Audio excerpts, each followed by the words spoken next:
Hai, assalamualaikum warahmatullahi wabarakatuh. Welcome to my YouTube channel lagi di kelasnya Bu Enti Krisna. Teman-teman, kali ini Bu Enti akan sharing terkait dengan cuti kuliah. Nah, beberapa teman-teman di sini ada yang kepikiran untuk cuti kuliah atau sudah melakukan cuti kuliah. Nah, yang belum pernah cuti kuliah nih ya, yang belum pernah cuti kuliah, yuk kita bahas dulu nih. Apa sih syarat-syarat kita tuh bisa cuti kuliah? Bayar nggak ya dan lain sebagainya. Nah, ini yang perlu dibahas adalah bayar nggak ya, gitu kan? Nah, kita harus mempunyai alasan-alasan dulu ya kenapa kita harus mengambil cuti kuliah tersebut. Nah, Bu Yanti akan sharing. Yang pertama adalah cuti kuliah itu bisa diambil alasan yang pertama adalah terkait dengan kesehatannya teman-teman. Mungkin ada yang habis sakit ya, mungkin sakitnya itu penyembuhannya harus membutuhkan waktu yang lama, opnam yang lama. Nah, itu akan dibutuhkan yang namanya cuti kuliah dan itu diperkenankan teman-teman ya. Bu, kalau melahirkan, kalau kayak gitu gimana Bu? Itu kan tentang kesehatan juga ya, buat teman-teman yang sudah menikah dan sudah, hamil, teman-teman butuh cuti kuliah itu sangat diperkenankan ya teman-teman.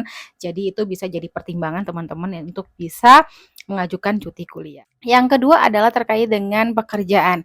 Nah, mungkin teman-teman di waktu kuliah di semester awal 1, 2, 3, 4 itu kan fokus banget kuliah. Nah, ternyata teman-teman itu sambil nyambi-nyambi kerja gitu kan ya, diterima di perusahaan yang mungkin yang ya lumayan lah ya pendapatannya sehingga membutuhkan teman-teman untuk cuti gitu ya. Kayaknya aku nggak bisa nih ya kalau umpamanya cuti, sambil, kuliah sambil kerja di awal-awal ini, kayaknya aku mau cuti dulu deh untuk bisa bekerja secara maksimal. Itu pilihan loh ya. Saya tidak menyarankan teman-teman harus kerja sambil kuliah ya. Kalau memang di tengah jalan teman-teman mengalami hal yang seperti ini gitu ya.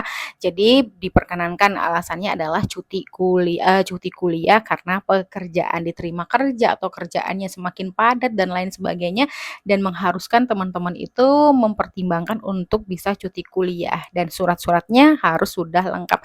Jangan cuman, "Bu, saya mau cuti dapat kerjaan." Nah, mana buktinya kalau dirimu itu udah diterima kerja? Nah, ini harus dilampirkan ya teman-teman syarat-syaratnya itu ya kalau teman-teman udah diterima di perusahaan tersebut atau memang izin dari atasan dan lain sebagainya sehingga menyebabkan teman-teman harus mempertimbangkan untuk cuti kuliah tersebut. Oke, gitu ya. Itu yang nomor 2. Yang nomor 3, nah yang nomor 3 adalah terkait dengan biaya. Nah, ada nih ya, ini mungkin lebih sering ya selama Bu Enti menjadi seorang dosen wali, teman-teman itu banyaknya cuti kuliah itu karena belum bisa membayar SPP di semester tersebut ya. Itu boleh teman-teman. Teman-teman boleh mengajukan cuti kuliah karena belum bisa membayar SPP di semester tersebut. Ya mungkin mau cari dulu, mau nabung dulu untuk bisa melanjutkan kuliah lagi. Oke, gitu boleh banget. Jadi nanti teman-teman harus melampirkan surat-suratnya kalau teman-teman itu mau yang namanya cuti kuliah ya keterangan dari orang tua. Kalau untuk keterangan tidak mampu atau dan lain sebagainya itu bisa konfirmasi dulu ya ke prodi ataupun ke bagian akademiknya ya. Kalau di tempatnya Bu Wenti itu namanya biro akademik ya kalau nggak salah seperti itu. Itu yang nomor 3 karena ketiadaan biaya. Oke, yang nomor 4 terkadang ada yang namanya pertukaran mahasiswa ya. Tapi kalau selama Bu Wenti mengajar dan menjadi dosen wali, seorang mahasiswa yang melakukan pertukaran mahasiswa itu kalau sekarang kampus Merdeka ya udah banyak yang diakui ya SKS-nya pertukaran mahasiswa, tapi diisi dengan apa kayak gitu kan. Nah, itu Bu Wenti belum mendalami sejauh mungkin gitu. Tapi sejauh yang Bu Wenti tahu sebagai dosen wali kalau ada pertukaran mahasiswa dan dia kuliah di sana di negara tersebut atau di daerah tersebut tetap diakui sebagai SKS. Jadi nggak perlu yang namanya cuti kuliah. Tapi mungkin ada ya pertukaran mahasiswa ya yang mengharuskan dia cuti kuliah gitu ya.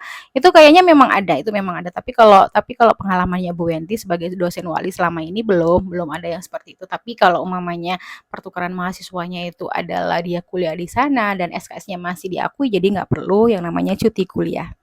Oke, yang kelima. Yang kelima ini agak ya menikah ya. Alasan menikah bisa dijadikan pertimbangan teman-teman untuk mengajukan cuti kuliah. Ada kemarin pengalaman juga Bu Enti, mahasiswa Bu Enti itu akan menikah. Dianya itu adalah mahasiswa sore atau ini ya non reguler gitu kan ya. Jadi kelas malam. Dan dianya itu mau menikah dan mengajukan untuk cuti kuliah.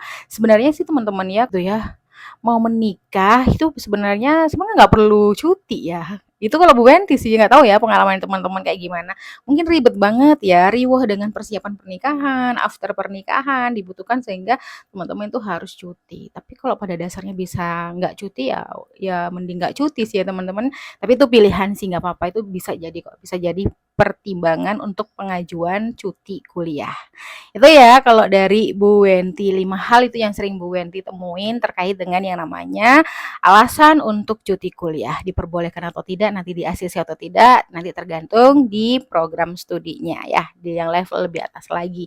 Kalau Bu Wenti sebatas dosen wali yang biasanya menandatangani terkait dengan cuti kuliah tersebut.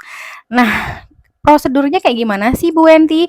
Nah, prosedur untuk cuti kuliah ini biasanya teman-teman harus mempersiapkan berkas-berkasnya. Nah, teman-teman datang ke customer service, ke prodinya, dan kalau biasanya sih curhat dulu ya, harusnya curhat dulu sama dosen walinya, koordinasi dulu sama dosen walinya, mau cuti nih. Nah, itulah gunanya dosen wali ya teman-teman ya, agar teman-teman tuh bisa ada partner untuk bisa diskusi terkait perkembangan perkuliahannya teman-teman semuanya. Kalau semuanya dilimpahkan ke prodi atau di fakultas, numpuk gitu ya, banyak permasalahan. Nah, itulah gunanya dosen wali. Nanti curhat dulu, diskusi dulu lah, curhat-curhatan sama dosen wali. Mau rencana seperti ini, seperti itu. Nah, nanti berkasnya baru ke customer service, ke kaprodi ya, di prodinya nanti kita tanda tangani, di ACC nanti dikumpulkan. Gitu aja sih prosedurnya ya kan. Nggak perlu yang ribet-ribet banget kalau masalah cuti. Bu Wenti, kalau cuti tetap bayar ke SPP nggak ya Bu Wenti? Kalau setahu saya di kampus saya mengajar tidak teman-teman, tidak membayar SPP, cuman membayar biaya cuti. Mungkin kayak registrasi mungkin ya, nggak tahu sih Bu Wenti kalau umpamanya cuti kuliah kayak gitu, Bu Wenti cuma tanda tangan untuk cuti kuliah dan biayanya mungkin mahasiswa aja yang apa mengurusinya. Tapi setahu saya tidak ada bayar SPP ya, karena kan cuti, jadi nggak bayar SPP full atau setengah itu enggak, cuman bayar biaya biaya cuti aja kayak untuk nominalnya mungkin saya tidak bisa up gitu ya karena mungkin beda-beda peraturan, setiap periode juga beda peraturannya. Itu bisa ditanyakan aja langsung ke CS-nya atau ke TU atau ke pihak yang berwenang, biasanya seperti itu. Nah, kalau cutinya jatahnya berapa kali Bu Wenti? Nah, ini yang Bu Wenti tahu Bu Wenti ya, cutinya itu 2 kali gitu ya. Umpamanya di semester 4 teman-teman cuti, ternyata di semester berapa cuti lagi kayak gitu. Itu biasanya kesempatannya 2 kali cuti. Kalau umpamanya 3 kali nggak bisa kayaknya teman-teman ya. Jadi 2 kali cuti selama teman-teman menjadi seorang mahasiswa di kampus tersebut itu ya. Jadi itu skemanya untuk kita membahas perkuliahan yang namanya cuti kuliah. Bisa dipahami ya kalau ada yang namanya pengalaman bisa di-sharing di sini. Itu aja yang bisa Bu Wenti sampaikan teman-teman di diskusi kali ini. Diskusi ya. Ini aja yang bisa Bu Wenti sampaikan di video kali ini. Terima kasih banyak. Semoga membantu ya teman-teman. Semoga lancar. Semoga lancar kuliahnya dan sukses selalu. Terima kasih banyak. Wassalamualaikum warahmatullahi wabarakatuh.